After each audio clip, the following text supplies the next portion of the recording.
Hello, welcome to Ghost Prime Transformers Reviews. In this video, we'll be taking a look at the Target Exclusive Decepticon Thrust from the Earthrise line. So, Thrust is a character who originally appeared in the 1985 Dinobot Island episode of the Generation 1 cartoon series. He actually appeared in a lot of subsequent episodes, but Dinobot Island was his first, and they introduced a lot of characters in that particular episode. It's just sort of one they did in Generation 1. They just kind of showed up. There was no real explanation of how they got there. They just sort of showed up and, oh, hey, we're here. This like they've always been there. This is how the Coneheads were introduced. And I'm glad we got this figure. He is, I don't know, I guess what you'd expect out of seeing the other ones. I do like his wings and all the different details on him. This is the best quality one I have. The other ones had various problems. This one doesn't seem to have any, which I really like. So without any further ado, let's get to the review. Alright, and starting off as we always do here, take a look at the packaging. It comes in a standard Earthrise Decepticon packaging. He has the Earthrise War for Cybertron trilogy logo right there. Cybertronian villains. This also came on the box with the 2-pack. Thrust, nice painted image on the side right here, flying past the arc. Look at that, the light's not shining. There's the arc, flying past, whizzing, shooting, probably Autobots on the back. We have his rendered artwork. There's a couple differences on this between this and the toy. One, you can see the VTOL blades right here, engines on the back, are not painted under here. It's not the maroon color, it's black. And the cockpit is clear, and on the toy it is an orange color. Also, the face appears light colored here, and it is not on the toy. It is a much darker tone than this. I'm not sure why the difference is, or maybe this was just an early mock-up and they didn't change it. Oh, on the top, same as the other boxes, Decepticon logo here. Legal stuff on the bottom. Earthrise on the side. Inside the box, you do get his instruction booklet, which has a nice rendered artwork here. However, he does use his null rays as a gun, which I always think is kind of weird. And just shows you everything that you could do to transform him.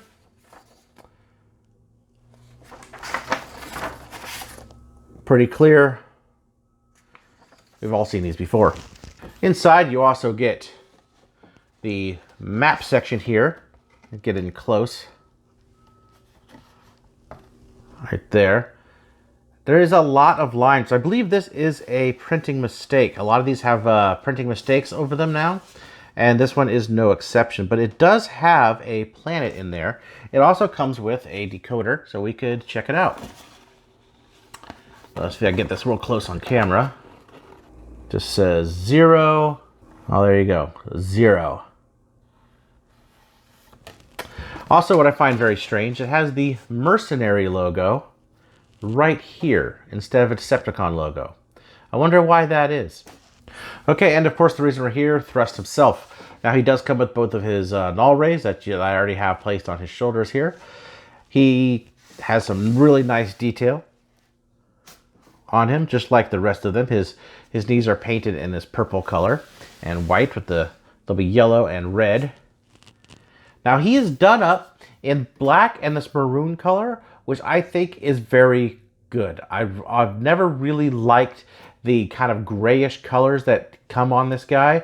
In the cartoon they had him like that, but on the Generation 1 toy, he actually had the black and maroon color. And this is more representative of the toy than it is of the cartoon, with the exception of these. These are very cartoon accurate. Turning him around, he does have his wings done up a little differently than the other Seekers. They are on these little hinges here, just like the other ones, but instead of being up, they are just left down. Now this kind of harkens back to his original toy, which has them lower down here. And in the cartoon, these are actually connected to his legs. So it's more representative of the cartoon feeling rather than the toy, or the regular Seekers, I would say. He does have the same exact head sculpt as Ramjet does. I mean, he doesn't have that screaming face, which is great. I really, really am glad they didn't go with that screaming face. He has yellow eyes, which is odd for a Decepticon. Most Decepticons have red, but again, he had yellow eyes in the toy, and I think on the cartoon, so that it is accurate, he does have an orange canopy as opposed to that clear one we saw in the box, which I think works with his overall color scheme. The toy was a smoky sort of gray color, which I'll get into that in the comparisons. Now, moving back out a little bit, turning him around, let's do a quick turnaround. He does have Decepticon logos that appear here. He doesn't have any of the stripes that the Generation 1 toy has, or the Classics version, which, I don't know, I like it. I think this is still a very good representation of him. So, let's get into quick articulation. We pretty much all know his head can move up a little bit. It is on a ball joint.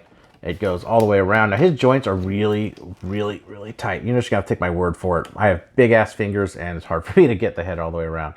His arms are not super hindered by the wings because they can fold back and go all the way around to 360. This is also a nice feature. He has bicep swivels. A little over 90 at the elbow. Nothing at the wrist. His crotch flap could go up, allowing for a more extended leg. The back can only go so far because of this butt flap piece here. The ankle joints are on a, right here, pivot. He can go all the way around on the upper thigh. So overall, not as good as the Siege Seekers, but still exactly the same as the previous Seekers. And getting into comparisons, here he is with Thrust from the Classics line. Now, as you could tell, there is quite a bit of differences. The maroon on this guy being a bit darker, and he has all these gray bits instead of black. Again, I much prefer the black on him. His face is white. He does have the orange canopy. So those are some similarity with the orange canopy. I think that's the only similarity. Now, as you see, his wings are in the up position. I've always kind of liked Thrust to have his wings up like this.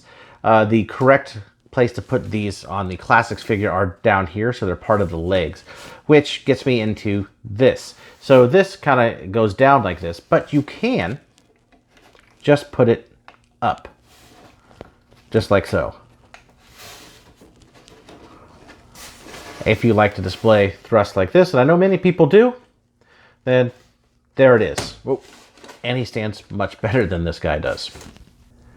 Here he is with the Generation 1 version of the character.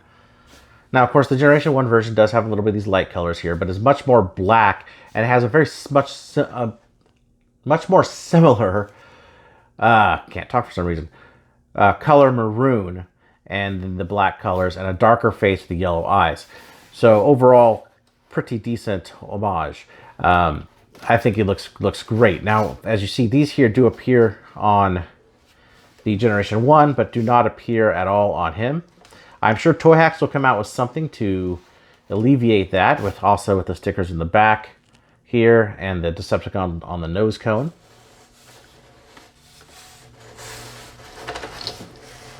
Overall, they look really good together. You can tell it's a really good update. And had to move the camera back for this last one. Here he is with the masterpiece Thrust. Now, as you can see, they do share the same color on the knees. He is a lighter color of maroon. Some black shows up on him here and here and here, but he has a lot of this gray on him. That is more like the cartoon. But you can see where a lot of these things come from. So again, with the lighter face, like the Classics, here's the back of him, and the back of him. This back is way cleaner than a Masterpiece. That actually says something for sure.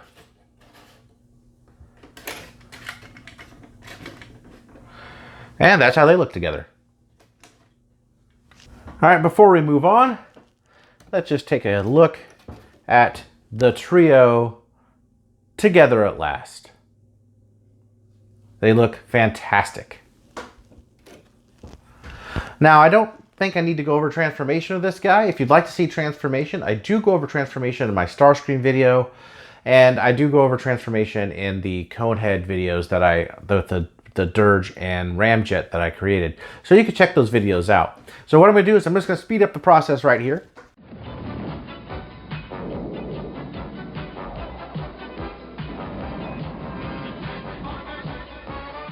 And here he is in his jet mode. To take a quick look at this, out of all of my Seekers, he fits the best.